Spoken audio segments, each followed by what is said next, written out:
terra, por mais distante, o errante navegante. O rio Okavango é a mais importante reserva de água do deserto de Kalahari, em Botsuana, na África. Neste gigantesco oásis vivem milhares de animais selvagens. Mas Botsuana está se desenvolvendo rapidamente e o progresso pode ser uma ameaça para o Okavango. Neste programa, o Planeta Terra vai mostrar como o povo de Botsuana está tentando preservar o rio. A produção é da BBC de Londres. Confira.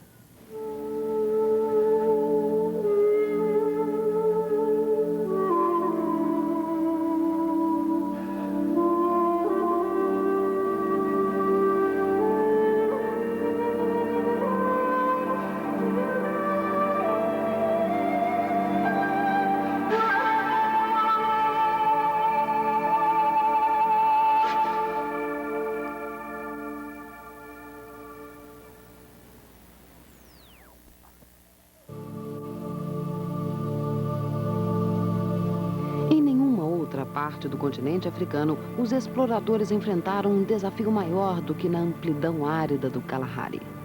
Livingstone, enfrentando a doença e a fome em suas areias, falou de uma grama tão seca que se transformava em pó nas suas mãos.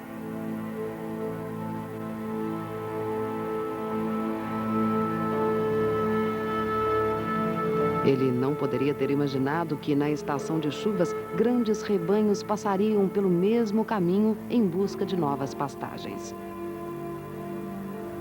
Esses rebanhos ainda hoje atravessam a região selvagem de Botsuana, mas os animais e suas viagens foram moldados pela natureza. Esses animais e os primeiros homens que viveram entre eles enfrentaram há muito tempo o antigo desafio do Kalahari. E sobreviveram graças à joia que encontraram um dia em meio a essa desolação.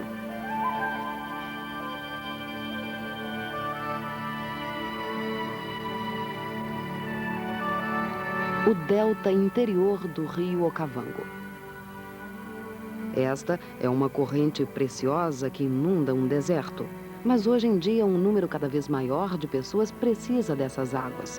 E o futuro do próprio delta depende do equilíbrio. Durante milhares de anos, o imenso oásis do delta do Okavango trouxe a vida para o coração dessa terra sedenta, conhecida como Kalahari. Cegonhas de bico amarelo e muitas outras aves aquáticas há muito tempo encontram uma boa pesca nesses canais. Junto com outros gigantes da África, como o elefante, essas aves têm aqui um refúgio seguro durante a estação seca. Antílopes vermelhos e hipopótamos passam o ano inteiro perto dessas águas, como fizeram seus ancestrais antes mesmo que o homem chegasse para compartilhar lagoas, ilhas e canais.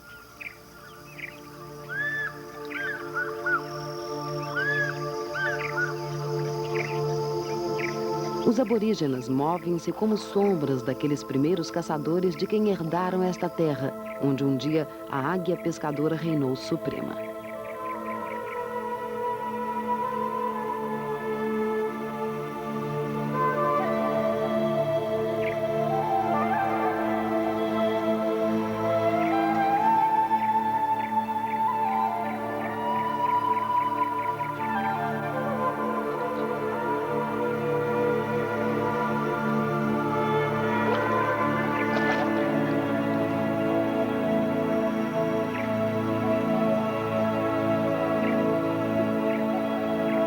Antigamente, as águas do Okavango alimentavam um lago gigantesco, mas violentos terremotos remodelaram a terra e o lago desapareceu, deixando apenas planícies secas e esse singular delta interior.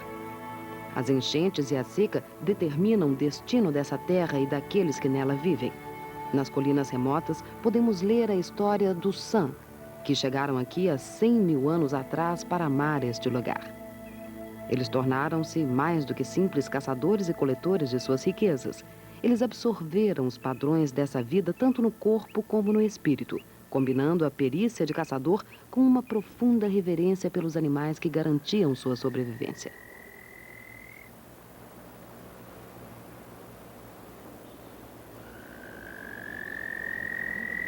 Essas imagens, pintadas nas paredes das cavernas por antigos caçadores, mostram outros animais que viveram no delta. Rebanhos que em apenas um século quase desapareceram em virtude das mudanças ocorridas na história africana.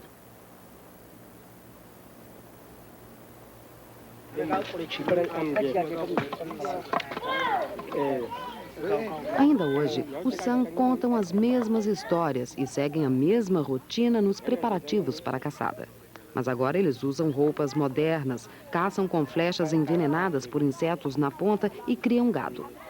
Esses eram os nômades de antigamente. Suas andanças tiveram fim, embora eles ainda se reúnam para saborear as castanhas de mongongo, um alimento nutritivo e conhecido dos seus antepassados, que a ele recorriam quando a caça era insuficiente.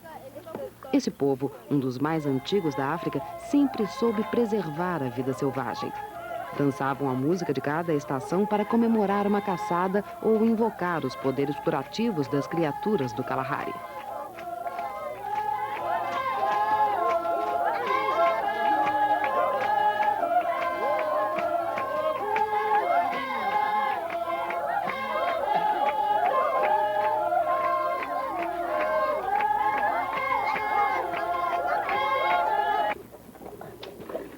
Esses caçadores tornaram-se pastores quando novos povos chegaram à região trazendo gado, que significava alimento e também riqueza. Antes, os bosquímanos nômades não tinham necessidade de acumular riquezas. Encontravam tudo aquilo que precisavam na natureza, mas se tornaram escravos daqueles que possuíam bens na forma de gado. O vistoso povo Herero veio da Namíbia, no oeste, já neste século. Foram os últimos pastores a chegarem aqui.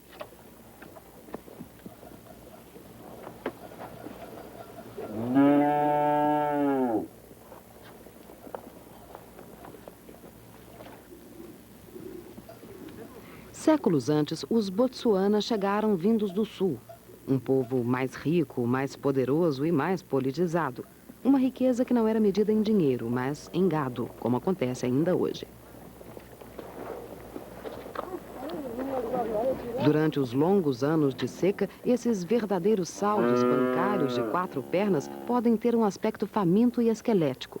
Mas o que interessa é a sua quantidade, não o aspecto. Eles são o que se poderia chamar de um verdadeiro capital sobre cascos. Podem fornecer leite, força de trabalho e, em último caso, servem até como alimento. Mas, normalmente, os rebanhos menores, como cabras e alguns animais selvagens, é que são consumidos. Gado significa dinheiro vivo para o pequeno criador. Nesta época da seca, quando o pasto está exaurido, o governo de Botsuana precisa convencer os criadores a levar o gado para o matadouro enquanto ele ainda tem condições de ser vendido. Os animais serão examinados e selecionados em postos especializados.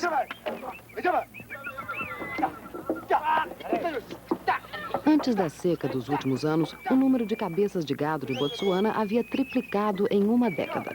Acredita-se que esse aumento tenha sido estimulado pelo desejo natural dos criadores de possuir esta riqueza e pela inexistência de outros investimentos alternativos. Havia também generosos subsídios de exportação e um número cada vez maior de fazendeiros se dedicava à criação de gado. As chuvas também foram excepcionalmente boas e os rebanhos perambulavam por regiões onde até pouco tempo só viviam animais selvagens.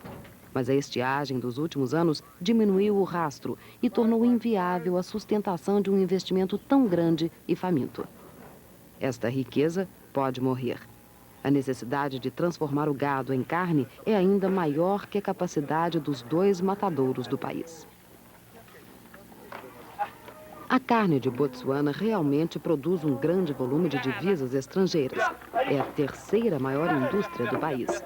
A exportação de carne é subsidiada de forma generosa por um freguês, a Comunidade Econômica Europeia. Mais da metade da produção de Botsuana é exportada para a Europa, e os regulamentos do mercado comum exigem que ela esteja livre de doenças.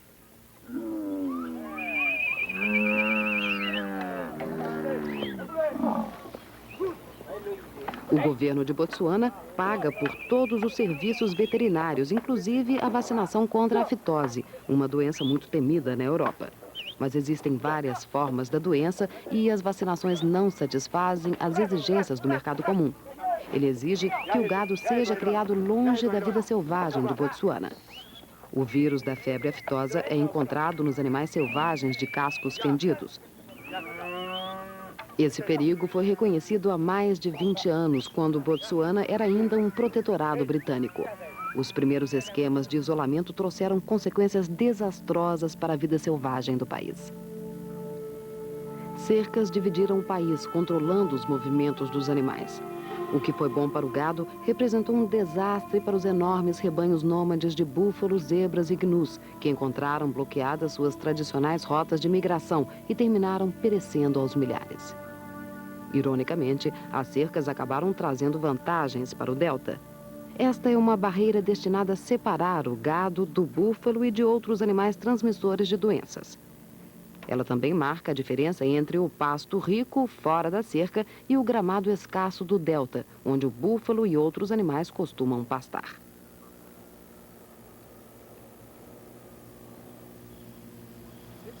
Essas terras não foram destinadas ao gado. As pastagens possuem uma relação muito antiga e sutil com os animais africanos que sempre alimentaram. Ao contrário do gado, os rebanhos nômades não ficam aqui por muito tempo. Esses animais consomem a grama fresca que brota depois da chuva, mas prosseguem em busca de águas perenes, deixando que as pastagens se recuperem. É essa a marcha vital que as cercas acabam interrompendo. O gnu e a zebra são capazes de devorar as folhas da grama e a gazela consegue obter sua refeição de um pasto quase esgotado.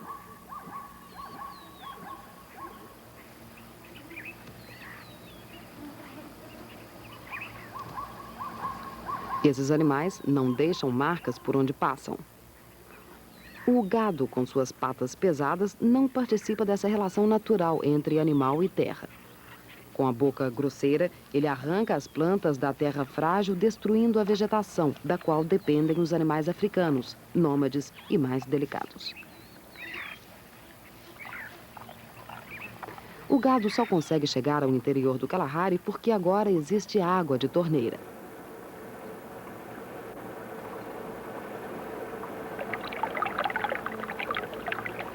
A água brota de buracos perfurados em reservatórios subterrâneos naturais.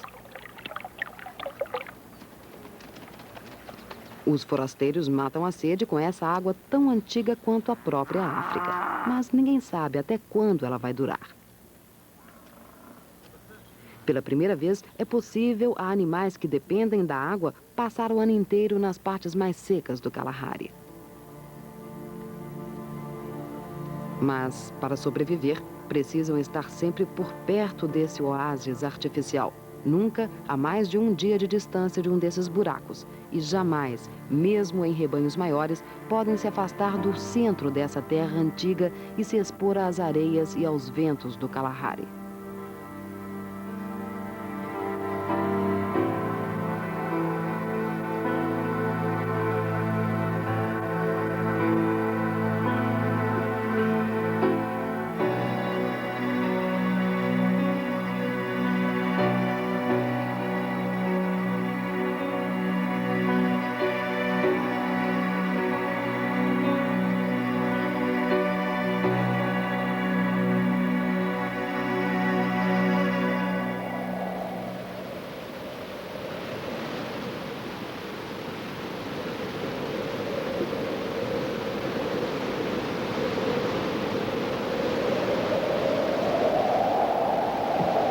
Maneira de deter essa erosão e impedir que seus efeitos se estendam além de algumas poucas áreas localizadas seria impor um rigoroso controle governamental ao número de cabeças de gado autorizadas a utilizarem cada uma dessas áreas.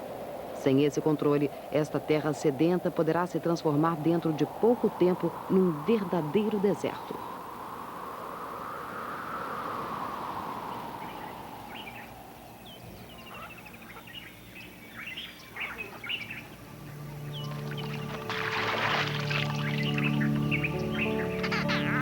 Em meio a tantas mudanças, uma joia parece ainda mais brilhante. O Okavango é uma prova da harmonia que os primitivos habitantes dessa região conheciam e compartilhavam. Eles têm seus próprios nomes para os abelhucos vermelhos, o elegante grou, uma espécie de garça, e o bispo vermelho. Eles viram os frutos surgirem e, juntamente com os capitães do mato de cabeça vermelha e pombos verdes, recolhem o próprio alimento.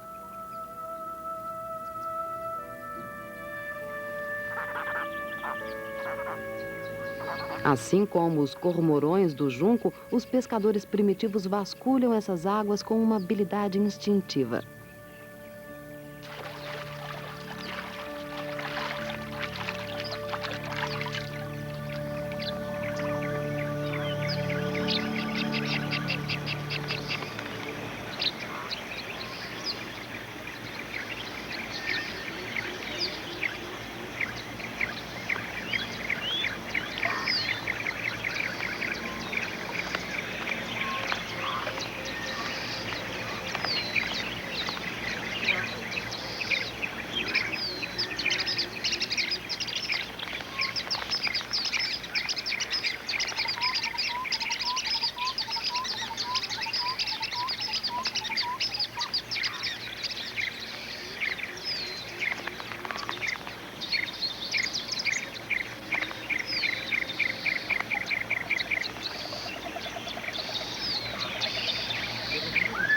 Há mais de 80 espécies para se escolher.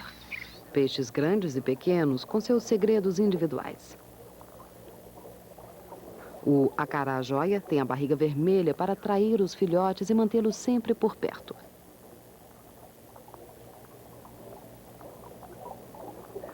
Os pais permanecem atentos e defendem os filhotes com ferocidade contra peixes muito maiores, como, por exemplo, a tilápia.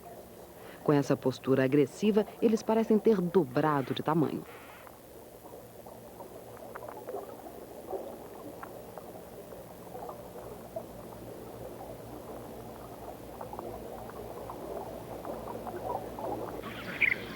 O okavango nunca cedeu facilmente seus tesouros ao homem. Os San, que viviam exclusivamente do que a natureza lhes oferecia, obtiveram mais sucesso do que qualquer outro povo em sua tentativa de penetrar nesse mundo enigmático. O segredo pode ser encontrado entre os animais maiores que vagueiam pelas ilhas do delta.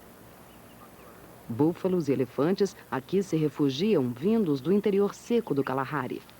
Eles precisam de águas permanentes para sua sobrevivência. Movimentam-se apenas em busca de pastos e florestas que lhes ofereçam alimento depois das chuvas. Estes javalis estão chafurnando na lama. A camada de barro serve para repelir os insetos sedentos de sangue e que sempre mataram a sede junto aos imensos rebanhos. Insetos que fizeram as pessoas acharem tão difícil viver nesse delta.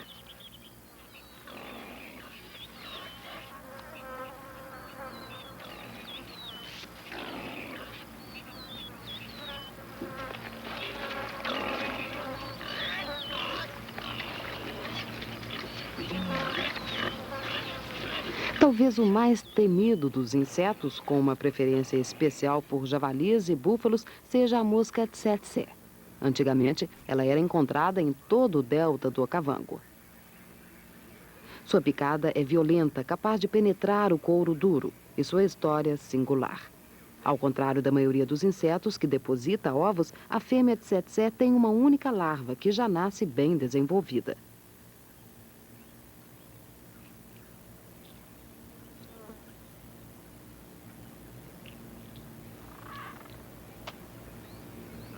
Até agora, ela não teve necessidade de se alimentar. No solo macio, em torno das árvores e dos troncos de madeira caídos, ela permanece escondida na condição de pupa durante 12 dias.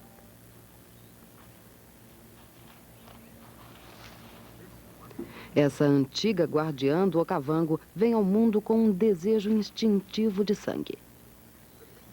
A pele fina do homem é perfurada com facilidade.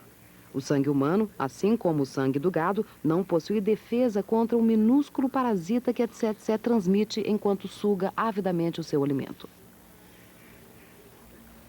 É por esse motivo que homens e animais ficam apenas nas margens do delta. No homem, os parasitas causavam a doença do sono e no gado, a nagana, uma doença que juntamente com a malária fizeram do Okavango um cemitério em potencial. Só os animais selvagens, os hospedeiros naturais da mosca tsetse, são imunes. Houve uma tentativa de travar uma guerra química contra a tsetse, mas a campanha contra a mosca não deu resultados. Pouco se podia fazer, além de matar animais selvagens e desmatar extensas áreas. As primeiras tentativas de pulverização química causaram efeitos colaterais que persistiram perigosamente entre os animais do delta. Hoje, substâncias diferentes são bombeadas por meio de vaporizadores que espalham uma fina névoa de pesticidas altamente concentrados. As novas substâncias químicas são lentamente destruídas pela luz solar e podem ser dirigidas especificamente contra a mosca tsetse em determinados momentos do seu ciclo de vida.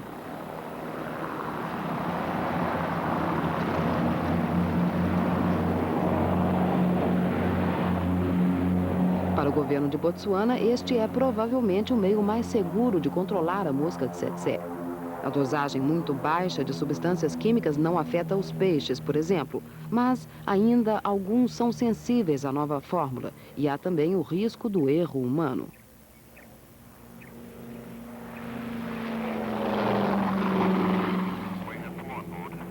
De acordo com os cálculos, essa névoa deve cair sobre a terra e a floresta na tranquilidade da noite, enquanto as moscas estão descansando. Entretanto, a tsetse é um inimigo resistente, especialmente a fêmea prenha. Por isso, um novo coquetel químico mais tóxico já começou a ser utilizado. Por enquanto, não se sabe os efeitos que poderá causar em outras formas de vida. Até agora, o método tem obtido sucesso e pode ser suspenso em breve. Mas a derrota da tsetse estimulará a chegada de mais homens e gado ao delta. Felizmente, o plano declarado do governo para o futuro do delta reconhece a natureza sensível dessa joia e sua importância vital para a manutenção da vida selvagem.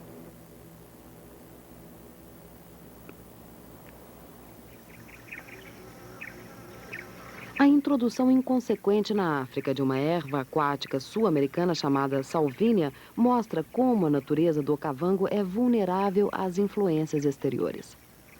Ninguém sabe dizer como a planta chegou à África, mas sem ter um predador natural para consumi-la, sua presença significa problemas. A cada 4 dias, uma moita dessas dobra de tamanho.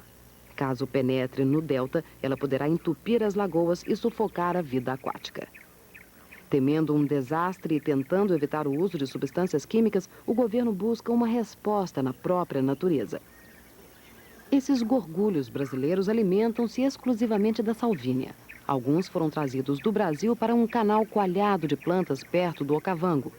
Como se imaginava, eles começaram imediatamente a devorar as plantas, mas, ironicamente, com a mesma rapidez, eles eram destruídos pelas substâncias químicas utilizadas contra a mosca tsetse. A água fica mais fria com a presença das plantas e os hipopótamos adoram a novidade. Uma cerca foi levantada para impedir que a planta chegasse a outras lagoas. A lagoa cheia de salvínia foi bombeada e toda a vegetação removida. No processo, não foi utilizada qualquer substância química e ninguém sugeriu matar os hipopótamos.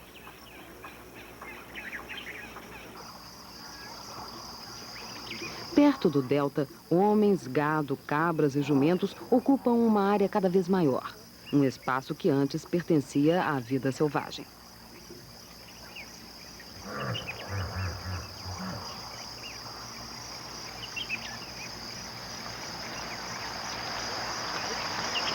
Mas essa é uma região frágil e seus animais são criaturas sensíveis.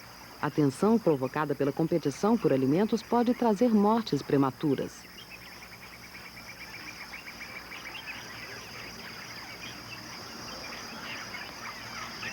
A mãe está desolada com a perda que sofreu, mas se o filhote tivesse sobrevivido, suas chances na competição com o gado, cabras e jumentos teriam sido reduzidas.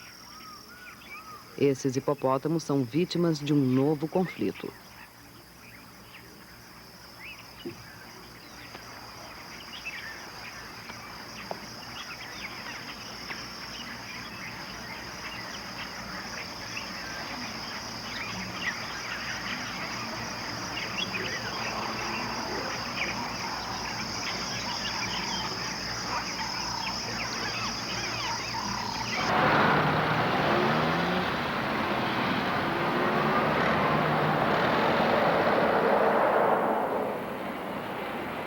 história do Rush na principal cidade do norte de Botsuana. Há pouco tempo, esta área era uma aldeia nômade, cujos habitantes se mudavam de um lugar para outro, acompanhando as mudanças naturais das correntes de água e das pastagens. Hoje, eles se estabeleceram na margem sul do delta interior. Esta é uma das cidades que mais crescem em Botsuana. Quase 30 mil pessoas já vivem aqui. Muita gente para um lugar tão seco. Um número de pessoas cada vez maior que vem buscar a satisfação de suas necessidades crescentes de água.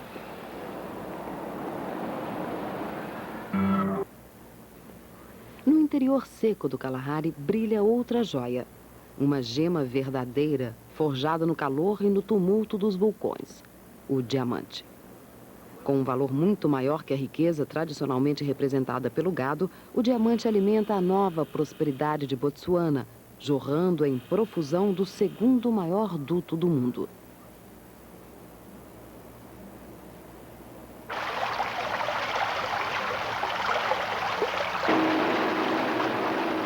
A exploração de diamantes implica na utilização de água. E aqui, em Orapa, não existe qualquer vestígio de água na superfície. Só se pode usar aquela água extraída do terreno subterrâneo fossilizado. Mas esses poços podem secar antes que a mina tenha sido devidamente explorada. O novo desafio enfrentado pelo governo é descobrir de que maneira aquela outra joia do oeste pode garantir água suficiente para manter esse fluxo vital de diamantes.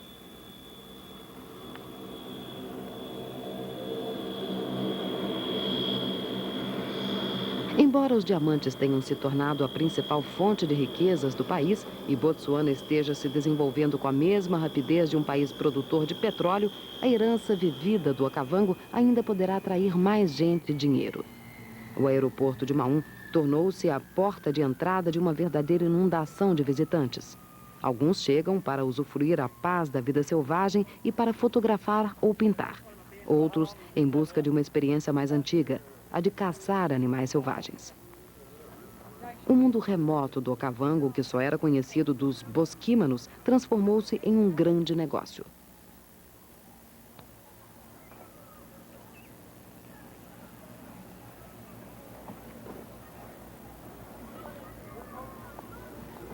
O artesanato africano transformou-se numa curiosidade desta nova era.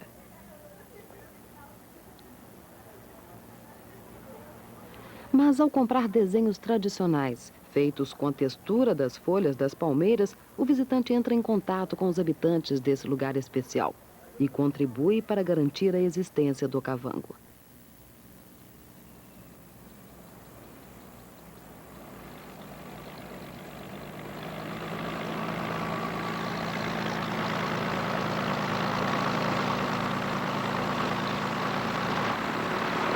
Os Livingstones modernos não precisam submeter-se aos sacrifícios de antigamente.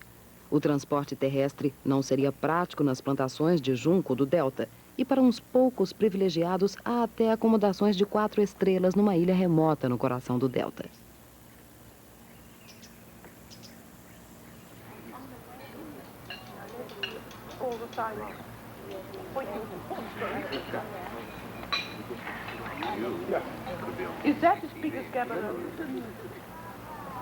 Mas é possível encontrar algo menos formal e tornar-se rapidamente parte do Delta a preços mais modestos. Embora Botsuana deseje atrair visitantes, o governo está consciente de que sua chegada em grande número pode significar a destruição exatamente daquilo que os fizeram vir até aqui. Muita gente chega em busca da simplicidade de vida dos primeiros caçadores e coletores. Utilizando embarcações semelhantes às utilizadas pelos primeiros habitantes do Delta, o homem urbano penetra nesse mundo primitivo, trocando o supermercado da esquina pelos caminhos secretos do Okavango.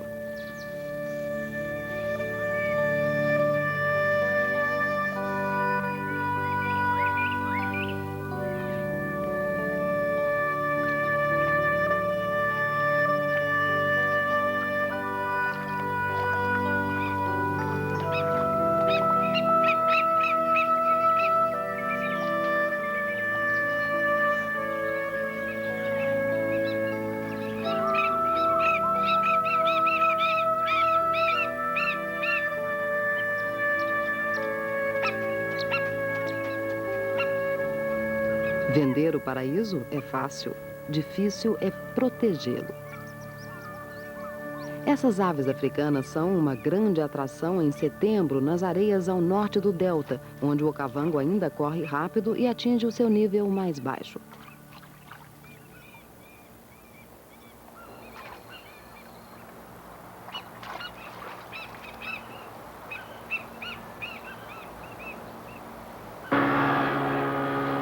Mas um barco a motor não respeita as aves.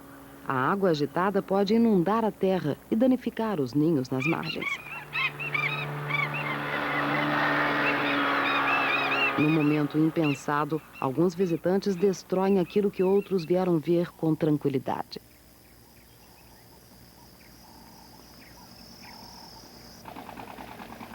A vagarosa embarcação não oferece a emoção da velocidade. Mas aos olhos e ouvidos dos animais das ilhas e da vida selvagem dos canteiros de juncos, ela parece inofensiva. E quando os visitantes desviam sua atenção dos atrativos de bordo para o que existe lá fora, eles têm uma visão panorâmica dos habitantes do Okavango. Ibis, cegonhas e biguatingas decoram os galhos das figueiras aquáticas com esse destemor nascido do isolamento. Um destemor que logo poderá ser destruído pelo nosso desejo de compartilhar essa notável paisagem com os animais.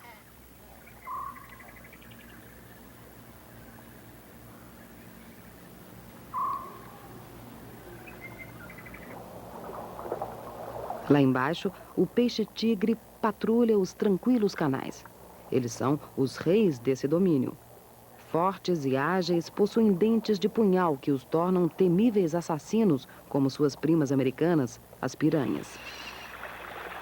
Para os pescadores, os peixes-tigres são o maior desafio do delta. Por sua vez, um número crescente de pescadores pode tornar-se uma séria ameaça à existência da espécie.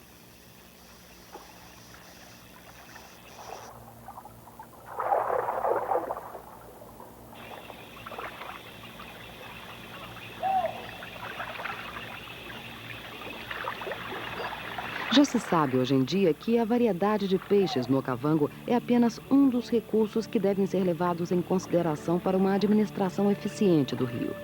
Existem outros elementos desse espetacular sistema de vida que valem muito mais que os diamantes.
De um ponto de observação que já foi privilégio dos abutres, águias e outras aves, viajantes de férias têm uma visão da África selvagem que já deixou maravilhados os exploradores de antigamente.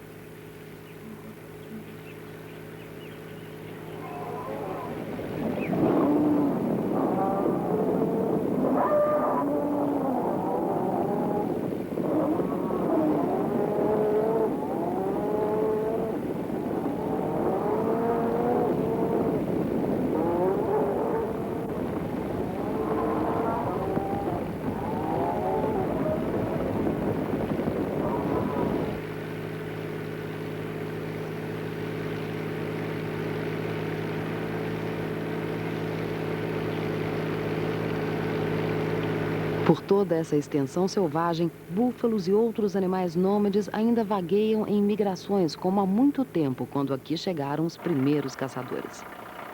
Agora chegam os novos caçadores. O búfalo é um dos animais que se permite caçar. Nossos ancestrais eram caçadores e talvez jamais perdamos esse desejo de utilizar a inteligência contra a vida selvagem. Ainda hoje, há certas comunidades que caçam para sobreviver. Mas parece que, para alguns homens que vivem na selva das cidades, a oportunidade de se defrontar com um animal selvagem e conquistá-lo ainda constitui uma necessidade profunda. Grandes somas em dinheiro são pagas por esse privilégio e esses caçadores percorreram milhares de quilômetros até aqui. Botsuana é um dos poucos países africanos onde ainda existe um grande número de animais selvagens em terras arrendadas especialmente para caça, fora dos parques nacionais e áreas protegidas. Aqui, os animais podem ser legalmente mortos em nome do esporte.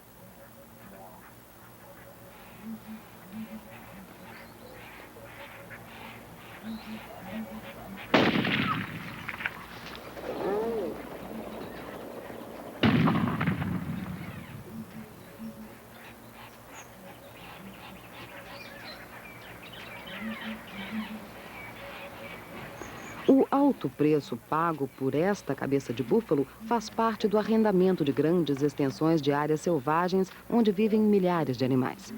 Esse dinheiro ajuda a proteger a terra, pois o preço do arrendamento limita a entrada de caçadores. E a atribuição de um valor monetário à vida selvagem pode ajudar sua sobrevivência. O freguês fica satisfeito, assim como moradores locais empregados pelas empresas promotoras de safaris. A carcaça não será desperdiçada. De acordo com o costume, a carne é preparada e levada para casa pelos participantes do safari. As aves de rapina é que saem perdendo.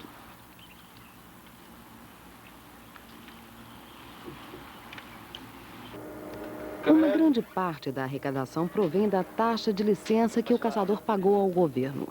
Esse licenciamento tornou-se essencial para controlar a quantidade de animais selvagens e identificar os vários tipos de caçadores, pois nem todos são esportistas ricos. Para controlar essas licenças e registrar os animais abatidos, é utilizado um computador.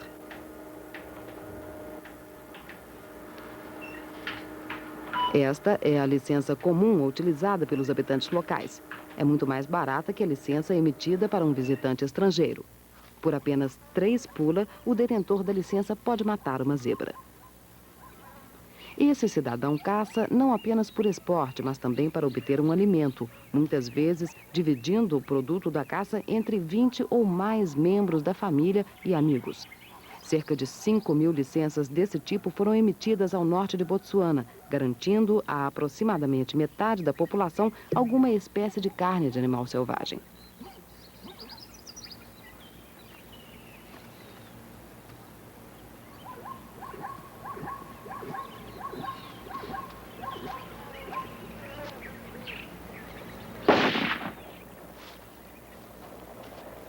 Esses homens fazem o que seus ancestrais fizeram durante gerações. Eles consideram a vida selvagem uma herança que será usada por eles e pelas futuras gerações. Naturalmente, há quem faça objeções à caça, mas existe também um outro ponto de vista, segundo o qual a vida selvagem é um recurso nacional que utiliza a terra com grande eficiência e existe em abundância suficiente para ser explorada desta maneira. A caça hoje fornece subprodutos valiosos, além da carne, que sempre foi importante. É inegável que a vida selvagem tenha um valor monetário comparável à alternativa mais fácil, que é a criação de gado. A presença de mais gado significa menos espaço para a vida selvagem em detrimento de todas as indústrias locais envolvidas, como é o caso da caça organizada, turismo, alimentação e até mesmo os empalhadores de animais.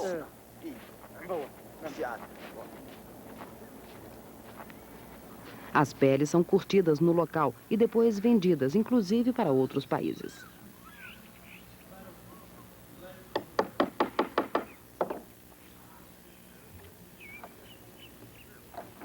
Uma boa pele de zebra pode render ao caçador de Botsuana 100 vezes o custo da sua licença.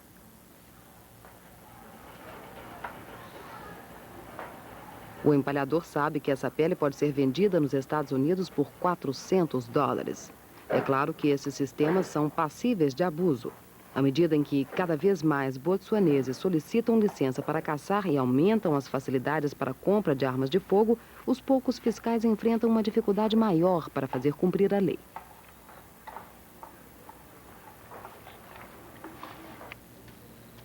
O resultado é a caça ilegal e irresponsável. Algumas peles de animais não deveriam jamais sair daqui. O Departamento de Vida Selvagem do governo e os parques nacionais administram a riqueza muito especial que são os animais africanos de Botsuana. Sua tarefa tem se tornado crítica, pois um número cada vez maior de pessoas pretende explorar a vida selvagem. Nesse pequeno santuário, no centro de Maun, novos recrutas observam de perto os animais que protegerão na imensa paisagem de Botsuana.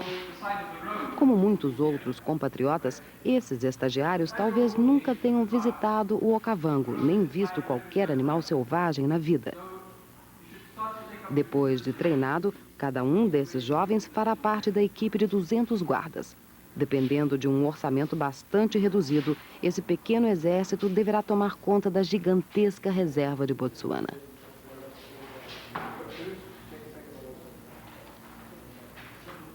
Uma característica muito especial de Botsuana é que 17% de suas terras secas e planas ficam dentro dos limites dos parques nacionais. No próprio delta foi criada uma reserva pelos habitantes locais, preocupados com a vida selvagem que consideram sua maior herança.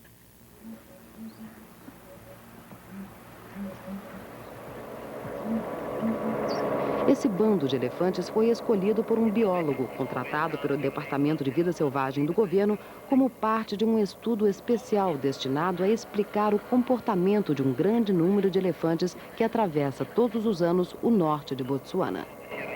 De repente, um filhote de elefante que vinha atrás do bando é separado dos outros. A matriarca do bando mostra-se preocupada com seu bem-estar e parece disposta a derrubar o helicóptero. Para o biólogo, a defesa corajosa do filhote é útil. No momento em que se voltou para onde estava o filhote, a mamãe elefante oferece um alvo perfeito para o dardo. O tiro foi certeiro e o helicóptero se afasta enquanto a droga faz efeito e o bando desaparece.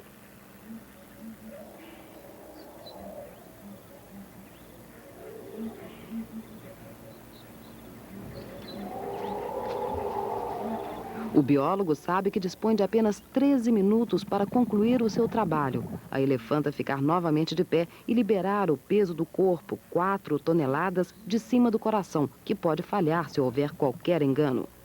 O olho é umedecido e protegido da luz do sol. O dardo deixa apenas uma pequena marca no couro duro. O objetivo foi colocar um transmissor de rádio ultra leve no pescoço do animal. Um dispositivo que deverá funcionar durante 2 anos. A frequência do sinal será exclusiva dessa fêmea e seu acompanhamento indicará os movimentos de todo o grupo familiar. Outros elefantes serão equipados com transmissores de frequências diferentes.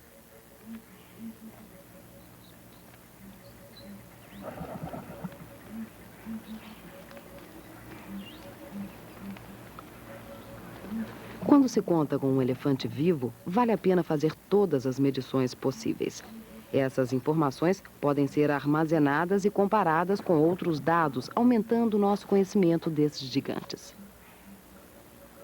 Já está na hora de administrar o antídoto para a droga injetada.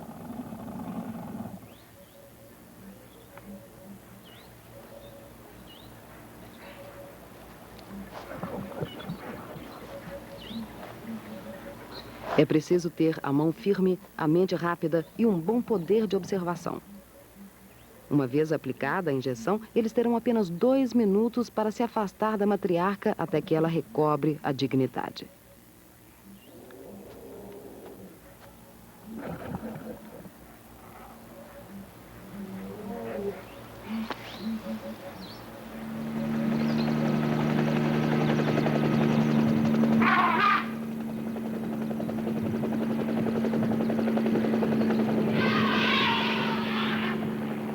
Com um pouco de sorte, ela já está não só de pé, mas também plenamente consciente. Os biólogos esperam que 53 elefantes, espalhados por uma área de 200 mil quilômetros quadrados do norte de Botsuana, emitam essas transmissões radiofônicas. Os resultados já são notáveis. Tudo indica que os elefantes cobrem centenas de quilômetros entre essas florestas setentrionais, onde se alimentam numa determinada estação, e as águas permanentes do delta do Okavango. Eles são, ao todo, 50 mil animais, uma das maiores e mais espalhadas populações de elefantes da África. Os biólogos sabem que um exército de elefantes como esse, atravessando uma terra sedenta e frágil, exige um cuidado muito especial.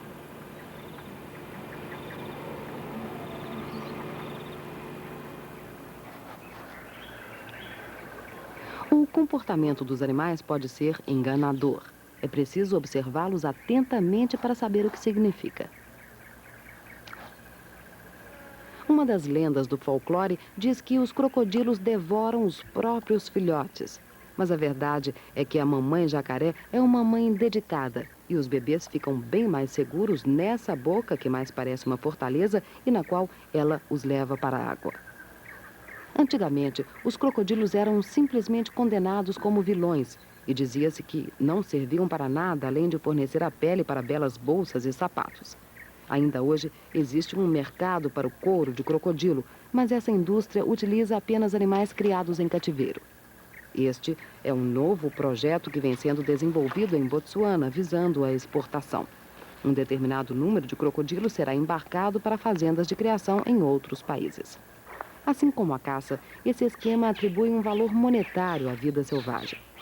Para iniciar o projeto, o criador recebe uma licença para recolher animais e ovos do seu habitat natural. Algumas pessoas acham que o número estipulado pelo governo, 60 pares acasalados e 2.000 ovos, é uma quantidade excessiva para ser retirada das 100 áreas de reprodução selvagens. Felizmente, o criador está recolhendo menos que a cota e dentro de pouco tempo poderá ter todos os seus animais em cativeiro. Também faz parte de seus planos devolver alguns filhotes para o delta. Até 1968, era permitida a caça de crocodilos no delta e eles morriam aos milhares. O líder do bando de crocodilos pode assegurar que as margens do Okavango é um dos lugares mais perigosos do mundo.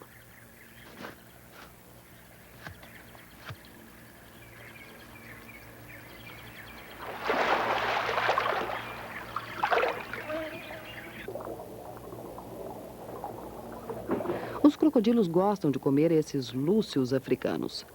Surpreendentemente, este peixe nunca foi o alimento favorito das populações locais. Mas a água é muito rica e o homem pode escolher uma comida selecionada. Os botsuaneses apreciam 3 tipos de peixes.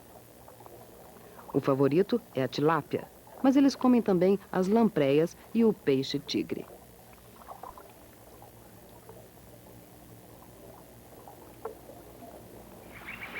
Durante milhares de anos, a variedade de peixes existente satisfez as necessidades do San. A pesca é ainda uma indústria local, mas hoje é bem maior o número de pescadores. E eles são incentivados a capturar a abundante lampreia e não peixes como o peixe-tigre, mais valorizado pelos que pescam por esporte e que pagam mais caro.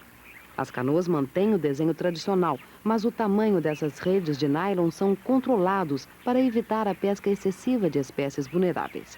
A maior parte do peixe colhido aqui é seco ao sol, e sempre que ocorre uma seca no país, esse peixe é utilizado como alimento de emergência, uma fonte adicional de proteína que será distribuída às aldeias de todo o Kalahari.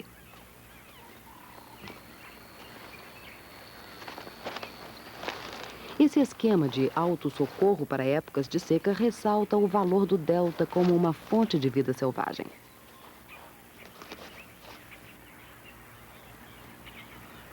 Mas a quantidade de peixe necessária ainda é maior que a oferta. E embora o Okavango tenha uma grande variedade de peixes, sua produtividade seria maior se as águas fossem mais nutritivas. O governo espera que a criação de peixes em viveiros aumente a disponibilidade de espécies como a tilápia. Elas crescem rapidamente, alimentando-se de substâncias baratas e de baixo teor de proteínas. E, protegidas dos predadores, deverão se reproduzir em maior número.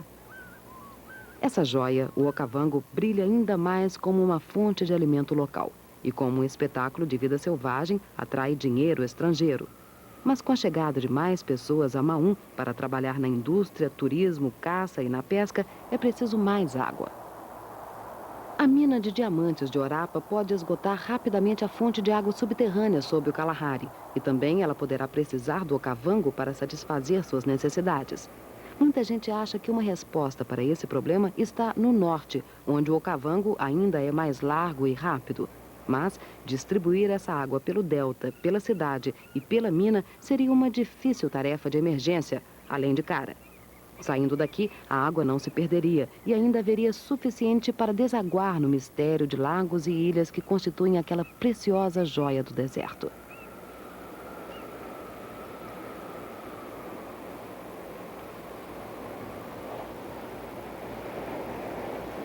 Uma solução mais simples e barata foi tentada, em caráter experimental, aqui na extremidade meridional do delta.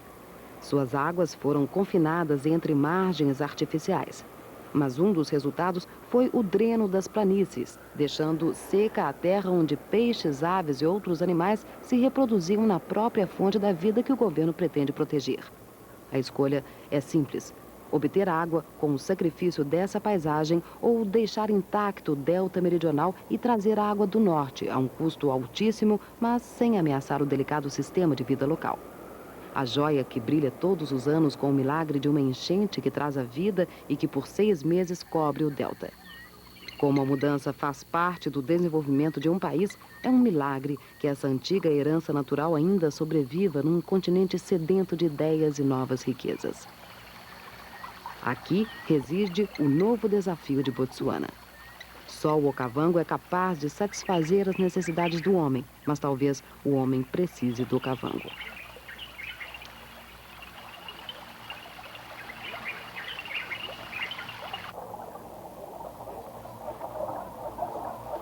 No mecanismo sutil pelo qual a vida se regenera graças ao pulsar sazonal da água que rompe no deserto, acontece uma maravilha.